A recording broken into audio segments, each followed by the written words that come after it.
కోసం, కాస్మెటిక్స్ కోసం, డ్రెస్సెస్ కోసం, గ్యాడ్జెట్స్ కోసం, అప్పుడప్పుడు చిల్లర డబ్బుల కోసం కూడా పడుకుంటున్నారే. ఈ కొంపలో ఉండి కూడా నువ్వేందే నేను అలాంటి దాన్ని కాదు, నాకు ఆ పనులు రావని పెద్ద పతివ్రతలా మాట్లాడుతున్నావు లంజా అని చాలా విచిత్రంగా మాట్లాడారండి. భయమేసింది. వాళ్ళల్లో మాట్లాడినందుకు కాదు, బయట అలాంటి అమ్మాయిలు ఉన్నారా అని. మామూలుగానే ఒకరు తప్పు చేస్తే లైఫ్ లాంగ్ వాళ్ళు ఎంత మంచి చేసినా వాళ్ళు ఎదురైన ప్రతిసారి ఆ తప్పే కనిపిస్తుంది.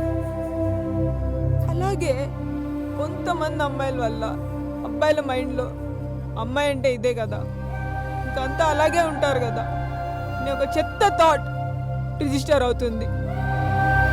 సరే, అబ్బాయిలకి బుద్ధి లేదు, ఎదోలే అనుకుందాం, దెన్ వాట్ అబౌట్ యూ అని అలా చేసే ప్రతి ఒక్కరిని అడగాలనుంది.